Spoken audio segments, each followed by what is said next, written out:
एक बार फिर से आप सभी का स्वागत है टोटल न्यूज में। तो हरियाणा निकाय चुनाव के लिए आज जनता अपने मताधिकार का इस्तेमाल करेगी। थोड़ी ही देर में मतदान शुरू हो जाएगा। 8 बजे से शाम 6 बजे तक मतदान होगा। टोटल न्यूज भी आपसे अपील करता है कि अपने मताधिकार का इस्तेमाल जरूर करें। पंचकुला, अंबाला और सोनीपत में वोटिंग होनी है। मेयर और वार्ड पार्षद पद के लिए मतदान होगा। वहीं रेवाड़ी नगर परिषद में भी चुनाव है। उकलाना, धारूहेड़ा और सांपला में भी वोटिंग होनी है। अध्यक्ष और पार्षद पद के लिए वोट डाले जाएंगे।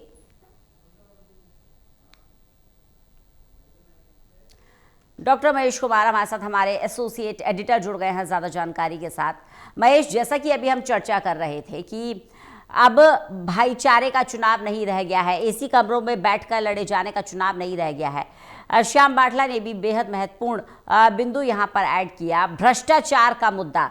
हमने देखा है कि निकाय चुनाव में भ्रष्टाचार का मुद्दा जोर शोर से उठाया गया है, चाहे कांग्रेस हो, चाहे बीजेपी विकास की बात करे, कांग्रेस भ्रष्टाचार की बात करे। अब वो मुद्दे हैं जो जिन पर जनता जागरूक है। अब इन मुद्दों को लेकर बात की जाती है निकाय चुनाव में। सिर्फ अब भाईचारे तक सीमित नहीं रह गए हैं निकाय चुनाव।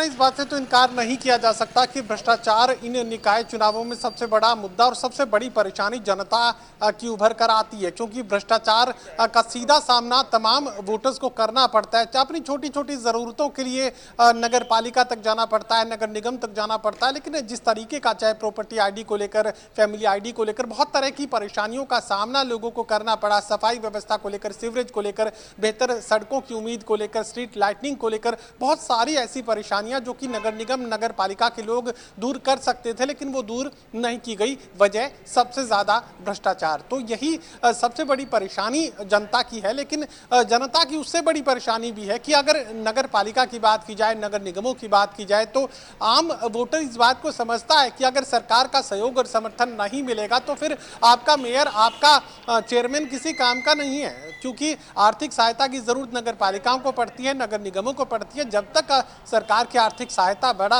राहत पैकेज और तमाम घोषणाओं को अमलीजामा पहनाने के लिए फाइनेंशियल फंड्स जब तक सरकार की तरफ से जारी नहीं किए जाते हैं, तब तक किसी भी बड़े विकास कार्य को पूरा कर पाना ना तो नगर निगमों के बस की बात होती है और ना ही नगर पालिकाओं की। तो ऐसे में ये सबसे बड़ी परेशानी है कि अगर सरकार के साथ नहीं चलते तो एक अलग तरह की परेशानी का सामना करना पड़ता है। अगर आपने किसी भी विपक्षी दल के उम्मीदवार को अगर जीत की मंजिल तक पहुंचा दिया, जीत की कुर्सी तक अगर पहुंचा भी दिया, तो उससे आगे की डगर और ज़्यादा मुश्किल हो जाती है। और सबसे बड़ी बात यह भी है कि यहाँ पर दल बदल कानून लागू नहीं होता है। तो अगर किसी विपक्षी दल पर निर्दलीय के तौर पर अगर कोई जीत भी जाता है तो कुछ ही दिनों के भीतर, या भी ये भी मैं कह सकता हूँ कि कुछ घंटों के भीतर ही जीतने के साथ ही वो भारतीय जनता पार्टी के समर्थन में चले जाते हैं, बीजेपी में शामिल हो जाते हैं। तो ये एक अलग तरह की परेशानी जनता की। अगर विपक्ष को जिता भी दिया तो जाना तो बीजेपी में है। आम वोटर इस बात को समझ लेता है। अब यही दिक्कत इस वक्त वोटर के सामने बनी है कि भ्रष्टाचार की सजा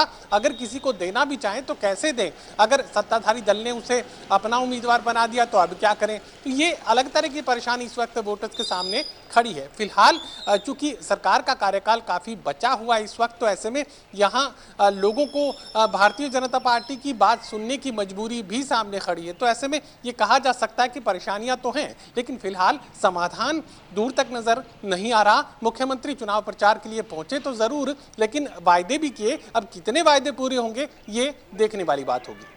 बिल्कुल, वायदे होते हैं लेकिन वायदे पूरे होते हैं, नहीं होते हैं। और यही वजह है कि हर चुनाव के बाद जनता खुद को ठगा सा भी महसूस करती है। महेश, इस पर भी हम चर्चा करेंगे।